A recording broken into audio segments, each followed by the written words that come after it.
Hi you guys. Do you ever get that itch like maybe it's just time for something different?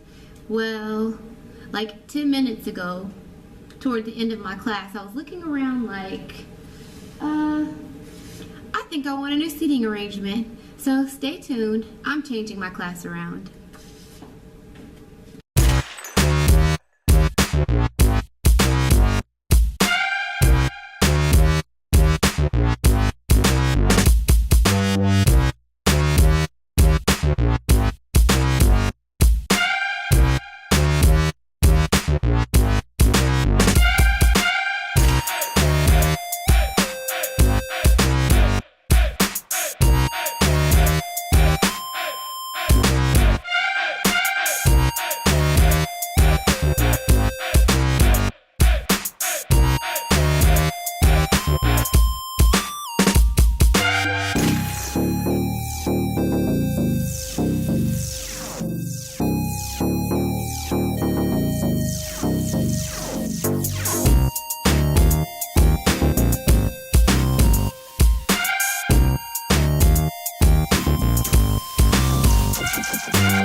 Okay, you guys, so I have paper in my hand. Okay, you guys, so let's talk about what I just did. So I really wanted a change, and I don't know if I like the change. I don't dislike it, but I don't know how it's going to work with my kids. I did this in my planning period between my 6th and 7th grade classes. So when my 6th graders come in, I can really get a feel for the new seating arrangement, and if it doesn't work out, then I'll just change it. They're just desks. I mean, it's not a big deal. Sometimes I just get that feeling like, you know, something needs to be different. I'm like that at home too. I want to move furniture all the time. And I'm pretty sure I get that from my mom, because I would come home from school or wake up on a Saturday and our whole house will be rearranged. But anyway, let's talk about the change. So from my podium, this is the view of the classroom. You guys were at the back of the class. This is the view from my podium. Okay. I have my largest class. My largest class is 27 students. So I needed to make sure that I had a seat for each of them, and I ended up with 28 chairs out on the floor, and I always have extra chairs in case kids want to move around during cooperative learning or I need to move someone because of discipline. So I put the chairs along that back counter, but the kids can pull them out if they need to. So right now I have it's almost a rectangle. We have this one corner right here missing, and I like this because now when I come out to do my monitoring, I can look at everyone in their face. So I can be face to face with all of my students. So for the majority of the kids, they will be seated along the outside of the rectangle. And just for viewpoint or vantage point purposes, I have these 4 chairs facing the board.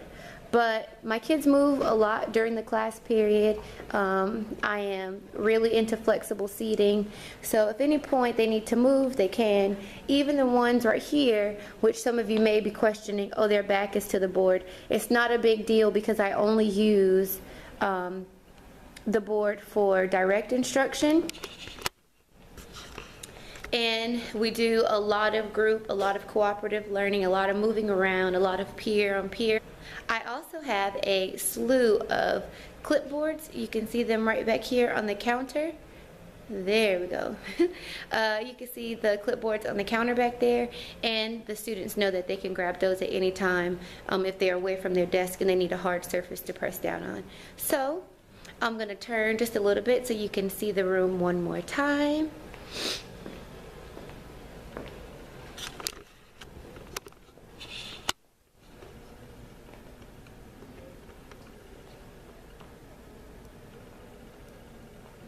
Oh, also, I know that this looks weird right here, but I needed to make a space for one additional seat, so I had to turn that table. I hope that doesn't bother me as I start with this new seating arrangement. And I also needed this space here to be open, so it's a clear path, not just for me to get to the students, but also for the custodians when they come in to clean. So, I hope you like my new room setup. If you do, please give it a thumbs up. If you don't, still give it a thumbs up, but leave your constructive criticism in the comment box below. Good morning. Happy Friday Eve. That's what my news anchors on ABC 11 say, Friday Eve on Thursdays. Okay, so what we are doing today, I'm trying to make sure that I'm centered back here because I want to show you guys my seminar rules.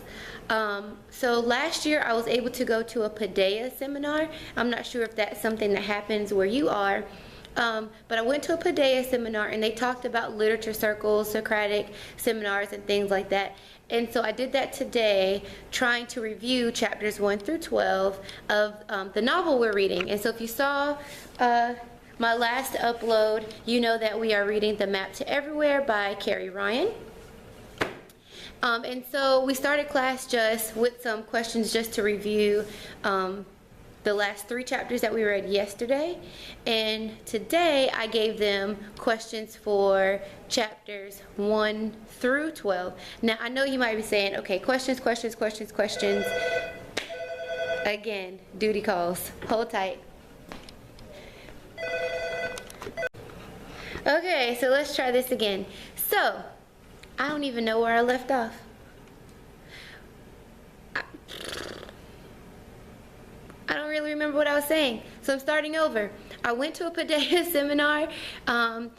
Last year, we talked about Socratic seminars and literature circles, and so keeping that same idea and discussing our book, The Map to Everywhere by Carrie Ryan, I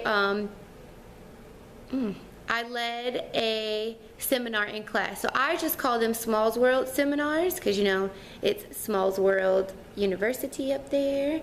And so I want to give them that college experience because we all know that once you go to college, you're going to be given assigned reading. You're going to have to take notes on that reading, do a very close reading, ask your questions, have a conversation with the text in the margin. These are all the things that I talk to the kids about. And then we gather around in a circle and we discuss our thoughts on the reading. So I changed my room around, which you guys saw, and if you didn't, I'm going to just turn so you can see that we are in somewhat of a literature circle style. So all the kids are facing forward right now, well, facing inside of the circle.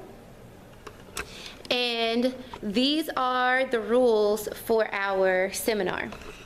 Now, these are not rules that I created. These are rules that I got from the Paideia seminar. So, number 1, speak at least 3 times. Number 2, ask at least 1 question. 3, refer to the text. And 4, speak out of uncertainty.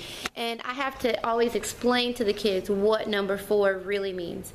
So I talk about how, you know, sometimes we don't raise our hands, not because we don't have an idea, because we all have ideas. There are always things, you know, turning around upstairs. But sometimes we don't raise our hand because we think that someone will laugh at us, or we're not exactly sure about what it is we want to say. We have an idea, but maybe we haven't connected all the dots to make it a complete thought, but that's okay. Whatever it is that's running around upstairs, share that, and then let the group help you put it together. And I think when we get comfortable with that place, when we get comfortable speaking out of uncertainty, then that's when the real growth happens, because that's how we identify where the gaps are. And as a class, as a family unit, we work together to help each other move toward a goal. Okay, so I want to share with you how I keep track of who says what or speaking turns during the seminar, the Smalls World seminar. Okay. Okay, so I've already filmed this part one time, but I'm doing it again because I realized I left my kids' names on the paper, and that probably wasn't the wisest thing to do. So it's not the wisest thing to do. It's against the law. So I am not going to share the names. I'm going to show you again. Okay. So these are the questions that I shared with the kids. I'm going to show you how I keep track of who speaks and shares during our Smalls World seminar. So originally we're given 10 questions. At the top of this page it says choose 6, so they're only responsible for answering 6 of these questions on their paper. So when we're in seminar, as we go around and we talk about each question, I write down the names of the kids who share, and I had to block them out to protect their privacy, but I write down the names of the kids who shared, and then on their second time, if they share, I put a check mark. If they share again, then I put 2 check marks, 3 check marks. I keep going depending on the number of times that they share.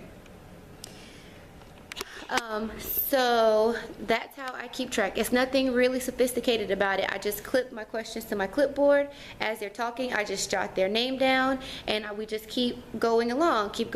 If they come back around and share again, then I put a check mark for each contribution to the seminar, and then I announce at the end of class the number of times each person has shared. And you know what the funny thing was? I even had some kids who didn't realize they didn't say anything. Like, didn't I ask, XYZ? And I'm like, no honey, you didn't. You might have thought it, you might have written it down, but when we do it again, make sure that you shoot your hand up and make sure that your voice is heard during seminar. So some kids were so engaged in the conversation that they felt like they said something, but they hadn't. So it was a good experience for me. I believe that it was a good experience for them, and I'm really excited to do it again with 6th grade. You guys, I'm always running behind. Again, another moment where I should not be vlogging at all because I have to leave campus for a meeting somewhere else. But anyway, I just want to say that I was late to lunch today. Like, I was late taking my kids to lunch because I could not get them to stop having the discussion from our Smalls World seminar. Like, it was so rich and it was so deep. They just wanted to keep going, keep going. We only got to question number 3. Out of 10 questions, it took us 30 minutes to get down to question number 3. It was so great. I'm so happy. I'm so proud of them. I just had to share that before I left today. Okay, bye you guys. See you tomorrow.